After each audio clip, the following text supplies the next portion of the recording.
kind of share some thoughts. I've already been on here once, well, actually, a little bit all day today, but I wanted to come on and share my thoughts because I was recording a video and unfortunately I ran out of storage. So here we are live, and that's typically when I will go live. It is when I have run out of storage on my iPhone and I have no other choice. Um, First off, I don't think it would be remiss to say that I think most people hate themselves. I do. I really do. Um, so I was thinking about this. I was thinking about how I grew up in a time, and I'm so grateful that I grew up in this time. And it was really like before social media. I got to date, I had boyfriends, I got to see black men and black women relate to one another outside of this very hateful rhetoric and this very toxic climate of like broke bastard. you know I got to experience what it was like to be a black girl with who could technically be classified as having long hair, right? Like I got to really love myself and be in community with black men before what we see today, right? And I know that just quite inevitably cultures are going to change, okay? As people, we are going to change, we are going to shift.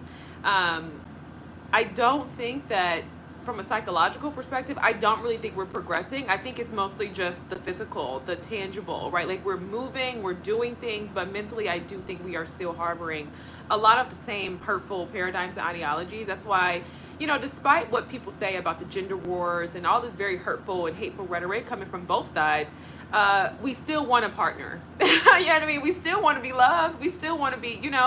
And so, I was thinking about, materialism and things like that. And in the video that I was trying to record before I went out of storage, I was talking about Love Don't Cost a Thing. If you don't know, it's the film with Nick Cannon and Christina Milian.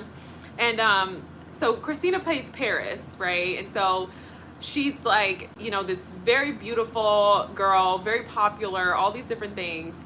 And and this is what I would say too. I think for the black community, when you talk about popularity, right, especially if you can take it back from high school and like see how we've kind of progressed and like, there's been a bit of evolution. I think that the popular kids are kind of at the forefront of the black community, right? Like these are the people who have the leading voices, and unfortunately, a lot of times it's completely misguided.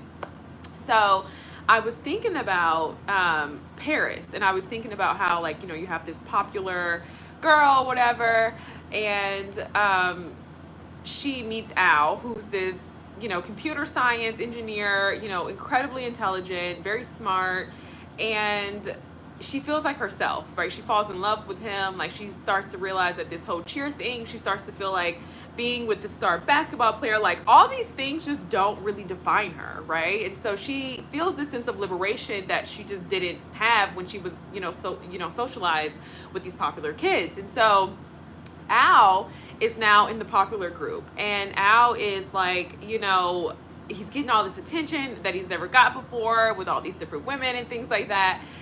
But he's lost his sense of authenticity, right? Like he's willing to give up his scholarship. You know what I mean? His dad has to come in and save the day. He's like, who are you?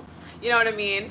And I think that is a little bit of a grief that we carry, but I also think that is where we are now, right? And so kind of trying to tie it into where we are today in modern day culture, you'll kind of hear a lot of these dating coaches pushing a lot of people, a lot of men and women, to be something different, right? And you'll kind of see this with the cosmetic rise and the BBL, Brazilian butt lift surgery. And you see all these guys who it's like, if they're reading books, it's mostly for aesthetic. It's not really to have a change of mind or to be like transformative or, to really say something meaningful. It's more so just to be like, hey, listen, I read books and I'm the shit, essentially. You know what I mean? And so it's so interesting. Just look at the light shining on me. Love that. It's so interesting kind of just see where we are today. And so when you listen to a lot of these dating coaches, it's like, well, be different, right? And for a lot of people who are trying to find partners, they're like, be different, be something else, wear something else, and I can honestly say, going from being associated and having experiences with black men and having healthy communities and having platonic friendships to kind of being in a space now where you have to fix and contort so much of yourself just to kind of be seen by a lot of people who are bombarded with a lot of images today. That's incredibly difficult. It's incredibly difficult for a lot of people to partner. And so I don't think that the solution is to contort yourself because, again, like I said, from watching Love Don't Cost a Thing, because, I seen that movie when I was so young, but I took such a profound lesson from Love Don't Cost a Thing, and that's really to be yourself. You know what I mean? And so a lot of people today are partnering, but I don't think that it's successful because people are incredibly inauthentic. And I think that there's really something sobering in reality. And I think there's something sobering in even sitting with yourself to say, okay, yeah, I got this penthouse, but I can't really afford it. You know what I mean? Or, yeah, I'm working corporate and I'm doing all these things, but I'm still dealing with racism. You know what I mean? Or, yeah, I'm doing all these things and, I'm all over the world, but I'm incredibly lonely, I'm stunted, and this is my broken family. Like, this is where I come from. You see what I'm saying? And I think that that's really what you kind of see today when you talk about African Americans and the progress that we're making, or the pseudo progress rather, in regards to the technological era, is much of this is like manufactured. You know what I mean? Like, it looks like we're doing things, but we're not really doing things, And so when you are a person of truth and authenticity, when you say, no, I may not wear the weave, I may not,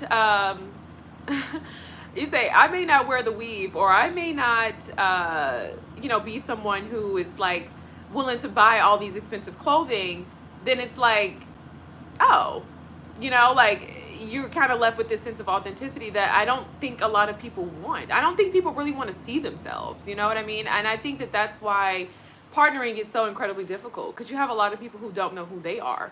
You know what I mean? And so then it's like, you being somebody who's authentic, you disrupt this entire myth that these people have kind of created around themselves, because that's what we are today. It's about personal branding. It's about being something other than. And I just don't think a lot of people are recognizing that, being ushered into main culture, right, that is a sense of like popularity, and within that sense of popularity, that does come with some type of like it's disorienting, especially when you're a Black person, and so that's kind of what you're dealing with today. I don't think that there are any solutions to this, but I do think from a psychological perspective, we can definitely say, hey, listen, we know previous generations, it has been about data, it's been about numbers. We talked about mass incarceration, homosexuality, all these different things that have plagued the or not plagued rather, but have enabled our ability to partner.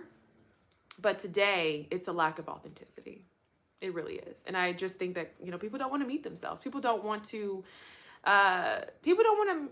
meet themselves. I think people want to live in delusion, And I think when you're faced with reality, like I said, it's incredibly sobering. But I think it's there that you'll actually be able to partner with people. But I think in that, it's not as glamorous. I was thinking about how we live in this culture today where a lot of people parent from fear, right? There's a lot of fear-based parenting today. And I just started thinking about the chances of certain tragedies, and how, yes, they do exist, and we know that, right? Like, not everything is on the media, and everything gets coverage, but much of life really is just ordinary. Much of life is ordinary. Much of life is ordinary. Much of life is just day to day. Marriage, very much routine. It's not really, so I think when you have a lot of people who've kind of been conditioned to expect exceptionalism and to live within the margins of like exceptionalism, then what are we talking about?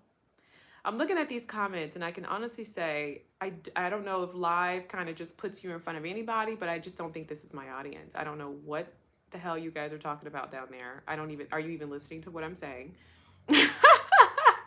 We'll let them catch the replay. And quite frankly, I think I've used a bit of profanity in this one, so pardon me. But anyway, that's what I wanted to come on and share. Y'all know how it is.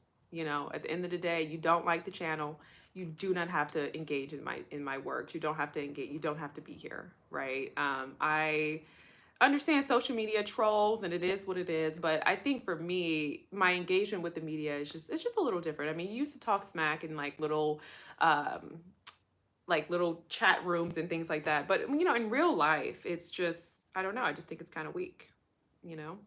Checking my timer on my other phone. I just think it's kind of weak, you know what I mean? And I think for me, when I come on and I share my thought process, or I share my insight, I do expect that to be met, with a little respect. And so it's like, hey, listen, if you don't like what I have to say, if if you feel like, I don't really, you got to get lost. This isn't the place for you. The bio is, hey, listen, I read books, I share my thoughts. Okay. So I'm not really here to debate or argue with anybody for that matter. I don't have anything to prove. You know what I mean? You see what it is. This is what I do for me.